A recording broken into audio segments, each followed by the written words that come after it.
school.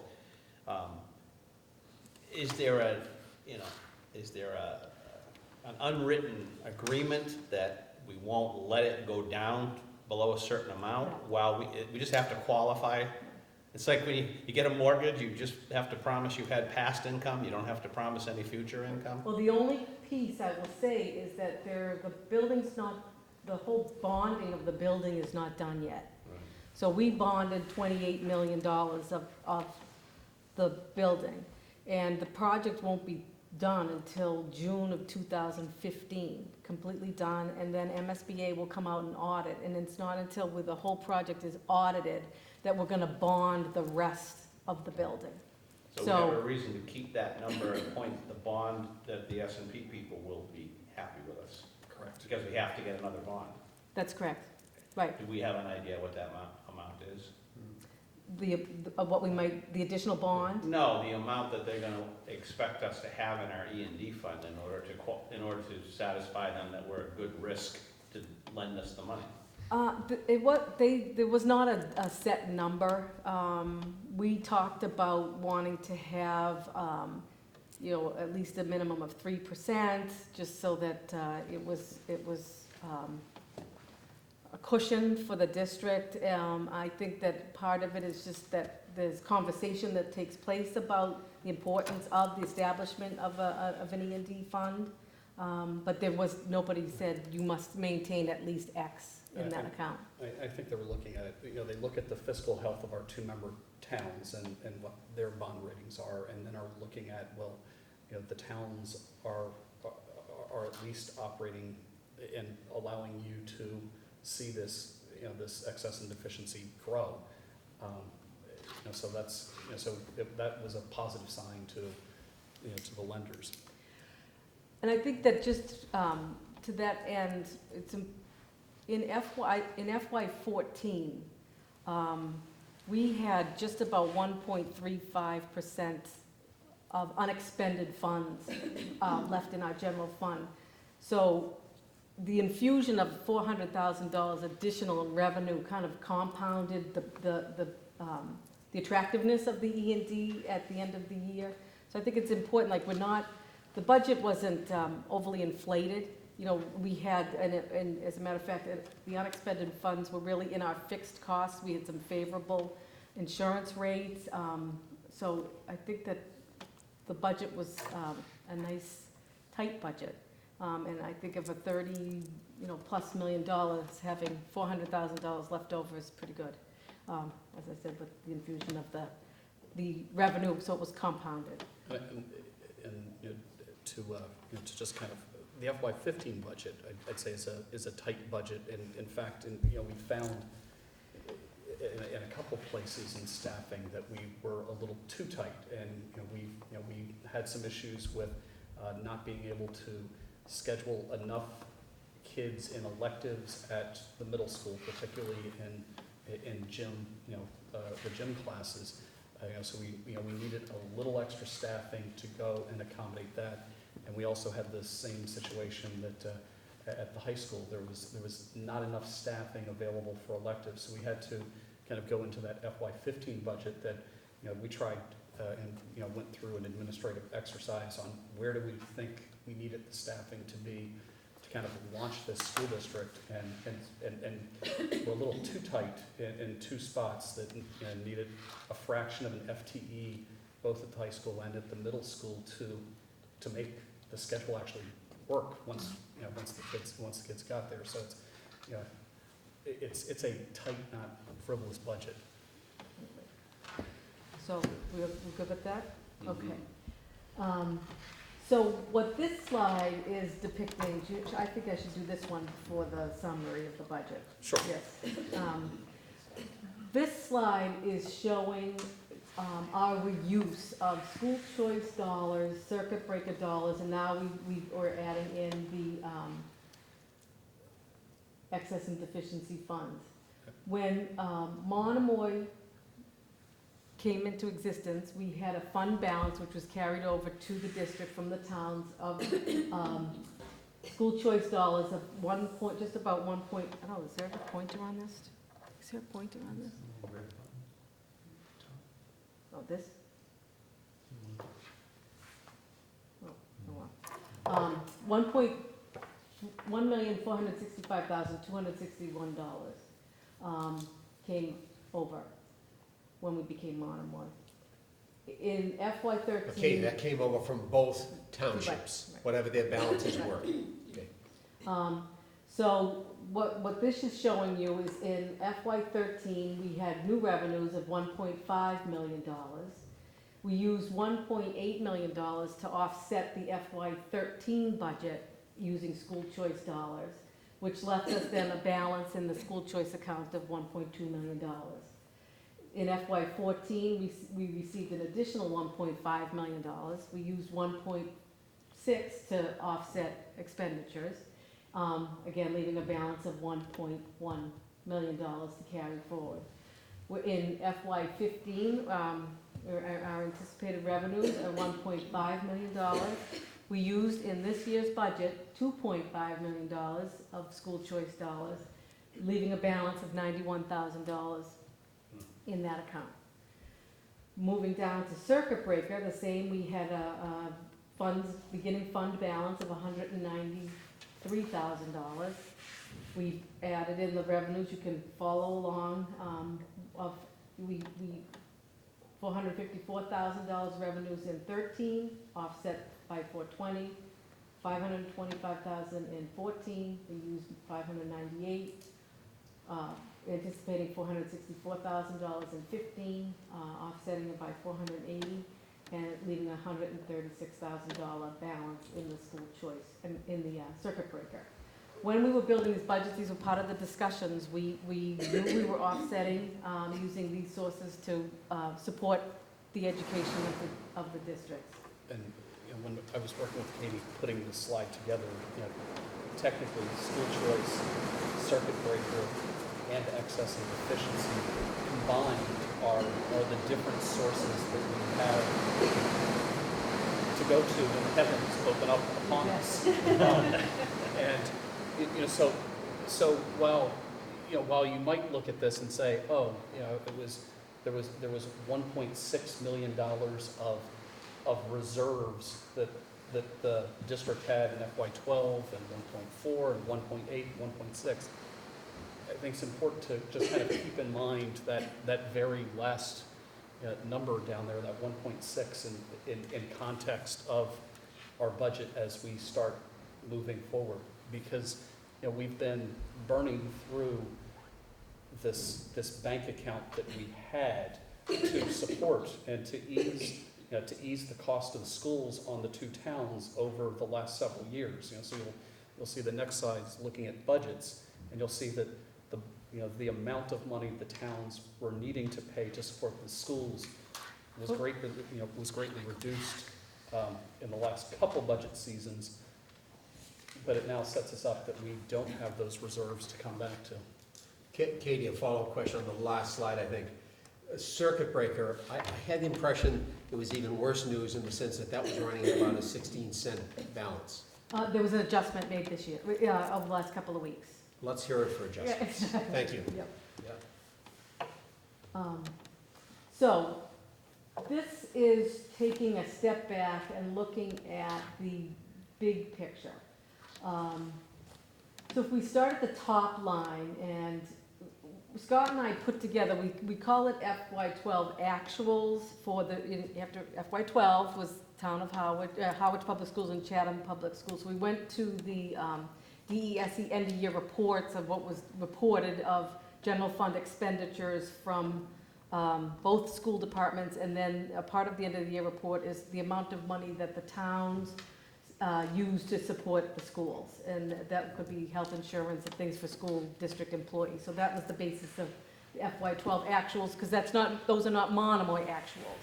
Those were the two towns, but we wanted to have a comparison. So the general fund budget is what we usually are talking all about here. You'll see, I'm gonna focus mostly in on the 13 actuals. We have it as the first year of Monomoy was $30,570,000. Again, the 1.8 of school choice, $420,000 of circuit breaker, I'm sorry, these numbers are so jammed in there. So the actuals out of our operating budget for FY '13, excluding capital and excluding debt, was $32,808,000. If you look at FY '14 actual, the budget is $32,800, it's $8,000 less. And FY '15, $33,285. The debt, there was reported on the end of year reports with the two towns, there was the debt reported, so this is what we reported. But for Monomoy, we had in FY '13, $282,000 in debt, FY '14, $305, and FY '15, $779. And we all know that next year it's going up $2+ million. So the total budget, including debt and capital, general fund, this is including the total budget, that's including the school choice dollars, is $38 million was FY '12 actuals. But again, I'm gonna start with 13. 33,292 for FY '13, 33 million, I'm sorry, for '14, and 34 million in '15. So you can see going down below to the percentages that the budgets from FY '13 to FY '14, the budget went down 0.2%. We had a 1.48% increase in '15. The budget, including debt and capital, went down 2.5% in '14. It increased 2.8% in '15, that's including the debt. And overall, just the general fund budget with debt and capital, the budget's gone down 0.03 in '14 and increased by 0.17 in '15. So we've been, And I think an important piece here is, I think 2 or 3 school committee meetings ago, there was one member of the public, came and did a little presentation, and the word in the letter that he shared with Katie and myself and the chairman is that our budgets have exploded, and the reality is, it doesn't matter how you slice the Monomoy budget, we haven't had, our budget hasn't exploded in recent years. exactly. Katie, before we, again, just information, so excuse me. Before we actually came together as a Monomoy region, the combined of the two towns' educational budget was 38.6. Yes, that's based on information submitted on the DESE end of year report. So layman would say that during that particular year, the two towns, Howard and Chatham, spent collectively $38,600,000 to educate, to run their schools. Right. And then once we regionalized, and 2 or 3 years later, that number drops down to the FAR 15 projection at 34. So, okay, just so that I can understand that. That would be roughly 4 million, by the way. Yes, yeah, I wasn't gonna mention that as a number. The other,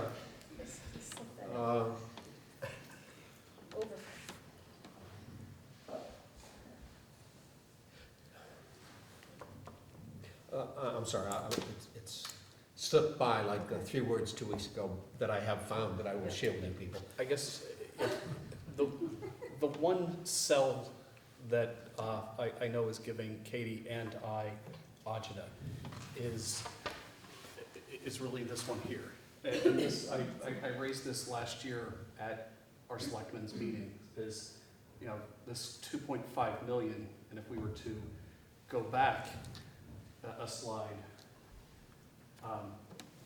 this is what we're taking in each year in school choice, 1.5 million, but we're carrying in this current year's budget 2.5 million, which means there's, just simple back of matchbook math, there's $1 million that's not going to be there as we go into FY '16, and the million's got to come from somewhere, and so there are these choices that one makes. Do you tap into this?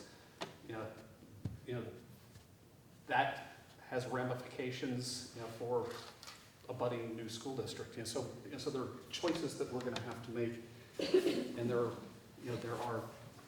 budget drivers that we also know from contractual obligations that, we're still in that last piece of bringing the teachers' contracts together from the two districts at the end of this fiscal year. Brian? So for the budget that we're about to begin to prepare and deal with, are you assuming similar school choice numbers for Yes. planning purposes? Yeah. I know we've had an increase to a great extent in, and I assume we've had a decrease in out. But for purposes of planning, we're gonna use similar numbers. Yes, Yeah, I think we can go to the next slide. you can speak to this stuff. Yeah, this is a slide Katie doesn't like me to put together. Technically speaking, you don't take your tuition money that's coming in through school choice, and it isn't an offset in your budget for the tuition going out. So this is a way to kind of look at a phenomena that happens here on the Cape, where there's flow going in and out of the district, and to kind of go in context with what does school choice really cost, the Monomoy budget, year after year. In FY13, there was a net outflow of choice and charter dollars to the amount of $225,000. So there was a little over $1 million of school choice money coming in, but we had we had tuition going out of a little over $1 million for school choice, and about $707,000 out to charter schools. But then we had the choice school money coming in was the 1.5, so the delta there is that $225,000. That delta, should that be red? Well, the reason it's the red's there for for reasons just it's Going across. Yeah, so it's a yeah, so it's So I think that it's important that, so this plus this equals this. So Yes. this is what we budgeted, that we had to put in our expense lines in our budgets that we paid out. And that, just to clarify, that was, and then we got the 1.5 million in revenues. so They're all negative. so yeah, so they're all negative. This number here, I would argue, is what we saw in terms of this trend, is that as the district regionalized, I think there were many families just concerned, like what was going to happen. So there was we actually, when we first brought the districts together, right after the first sort of merger, there was a little flight out, and that's what happens here. And again, as we started to open up a new middle school last year and a new high school, when there wasn't a building to go walk people through, and there wasn't a principal and a curriculum, there's uncertainty. Even when we have these these meetings, particularly at the middle school level, parents would ask, well, should we wait a year and see what the program's like? So we've seen an increase in FY15 in the net dollars out, and what I haven't put on this is the number I haven't put a number of students. This is actually revised from what we put in the budget, and it's higher than what we put in the budget. We haven't addressed this, so the state has released, this is what we see your tuition that you're going to be paying out to charter schools this year. So there was a bump up, and again, I think that was primarily an outflow in middle school to Lighthouse. The reason I kind of emphasize this in red is I think this is again a conversation with our towns. I think the more uncertainty you have about a school's budget, the more anxiety you create and the more you potentially fuel movement, movement out of the district. And we're gonna be in this situation of having to say, okay, how do we deal with dollars that aren't there for school choice? And do we cut things? And anytime, if you're in my position, you start to say, okay, these are programs we're cutting, you fuel concerns, concerns there. So this is, this is a phenomenon that, that jumped up at the end of last year. Where I think this is gonna sort of get buffered against, and this is where I think the state hasn't provided the number. I suspect that this number, the tuition in from school choice, we know is gonna go up. We know there's 20 additional school choice students in the system, but that's 20 in the system at $5,000 each. But keep in mind, every child that left to a charter school left at $15,000 each. So, so it's, but we still don't know what that final number is going to look like in the budget. But we know we have some adjustments that we're going to have to make in those charter and choice lines within the FY15 budget. So potentially good news could be the Lighthouse Charter being in town in South Howard.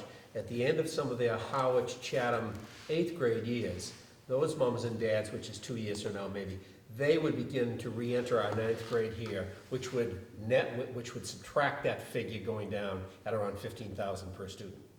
Okay.